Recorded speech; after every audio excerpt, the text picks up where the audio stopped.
Selamat siang Bu Iis, apa kabar nih? Selamat siang juga Bu Muna, Alhamdulillah baik. Oke, kita mau ngobrol ya Bu Iis ya, nggak lama, sekitar maksimal 10 menit lah ya. Apa nih kira-kira yang mau Bu Iis omongin siang ini nih? Gini nih Bu Muna, saya ini kan guru BK di SMA. Ya, Beberapa waktu lalu di sekolah saya itu akan ada asesmen. Asesmen ini untuk mengetahui bakat minat anak, biar mereka itu jadi terarah setelah lulus kuliah, lulus SMA gitu loh untuk kuliah begitu. Biar nggak salah jurusan gitu Bu Muna. Tapi setelah ditindaklanjuti asesmen itu ternyata hasilnya kurang valid begitu Bu Muna. Anak-anak banyak yang komplain tentang hasil asesmennya. Contohnya ada yang minatnya di bidang bahasa, tapi hasil asesmennya malah di bidang sains. Minatnya di bidang teknik, tapi hasil asesmennya kok malah ada di bidang sastra. Begitu Bu Muna. Gimana dong ini Bu Muna? oke. Jadi ini kita mau ngomongin tentang pemetaan minat dan bakat murid-muridnya Bu Iis yang kaitannya untuk memilih jurusan ketika mau kuliah nanti gitu ya. Iya Bu Muna, saya tuh nggak mau anak-anak itu sampai salah jurusan waktu kuliah. Soalnya kalau kuliahnya salah jurusan, pasti tidak akan sesuai minat dan bakatnya kan. Jadi mereka pasti kurang maksimal dalam mengikuti perkuliahan dan pasti mengerjakan tugasnya juga asal-asalan begitu Bu Muna. Oke, ini kita kan cuman punya waktu pendek nih ya. Bu Iis kira-kira mau dapat apa nih dari percakapan kita siang ini nih? Saya ingin sekali membantu anak-anak Bu Muna bisa menemukan bakat dan minatnya untuk memilih jurusan tersebut yang sesuai ketika lulus SMA nanti biar mereka bisa melanjutkan kuliah dengan maksimal begitu Bu Muna. Ya, baik Bu Iis. Nah, kita mau ngomongin minat dan bakat ya tadi ya, yang dihubungkan dengan pemilihan jurusan gitu ya, ketika mau kuliah. Nah, menurut Bu Iis nih, seberapa penting sih pemetaan minat dan bakat ini sebelum mereka memilih jurusan di tingkat universitas?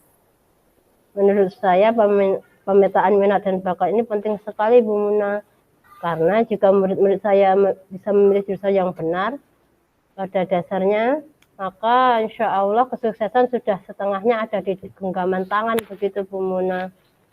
Mereka akan lebih semangat mengikuti perkuliahan dan anak-anak akan memilih jurusan tidak hanya ikut-ikutan temannya saja, tapi bisa benar-benar dari keinginannya sendiri gitu Bu Muna. Oke, kalau kita buat range nih Bu Iis atau skala nih ya, 1 sampai 10 untuk pentingnya pemetaan minat dan bakat ini. Menurut Bu Iis, eh, itu pentingnya pemetaan minat dan bakat ini ada di skala berapa Bu Iis?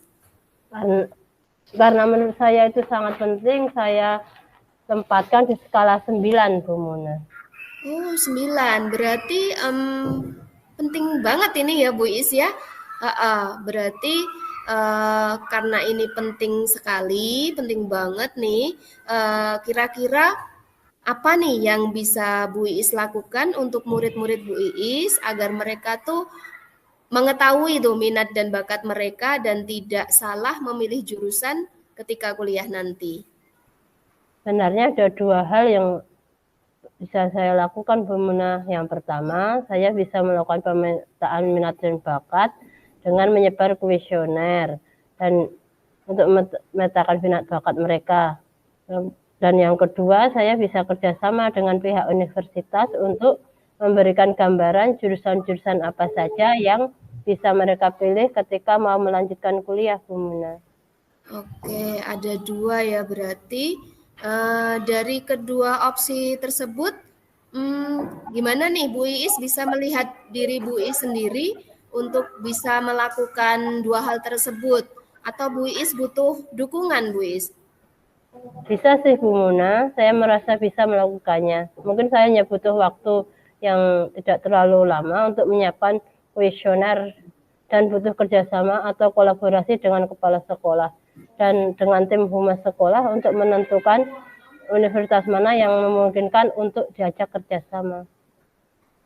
Oke, berarti yang mana nih Bu Is yang paling mungkin nih untuk dilakukan dalam waktu dekat? Karena menyiapkan kuesioner itu tidak membutuhkan waktu yang terlalu lama, maka saya mungkin akan melakukan hal itu dulu, Bu Muna. Saya akan menyiapkan kuesionernya itu dulu untuk dibagikan ke anak-anak, Bu Muna. Baik, baik Bu Is. Kapan nih Bu Is mau menyebarkan angket atau kuesioner yang dimaksud itu? Setelah pas mungkin ya Bu Muna, karena minggu depan itu anak-anak sudah mulai fokus untuk mengikuti persiapan PAS. Oke, baiklah Bu Iis. Nggak terasa ya, kita sudah di ujung sesi nih. Eh, apa yang Bu Iis dapatkan dari percakapan kita ini tadi? Alhamdulillah Bu Muna, saya merasa dapat gambaran nih apa saja yang bisa saya lakukan untuk membantu anak-anak memetakan minat dan bakat mereka biar mereka nggak salah pilih jurusan setelah kuliah nanti. Terima kasih Bu Muna.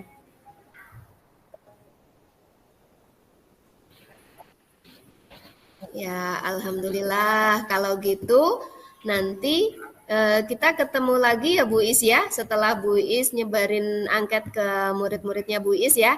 Saya pengen dengar cerita Bu Is lagi tentang hasilnya. Makasih ya Bu Is ya. Terima kasih juga Bu Muna. Sampai jumpa lagi. Oke, sampai jumpa Bu Is. Terima kasih.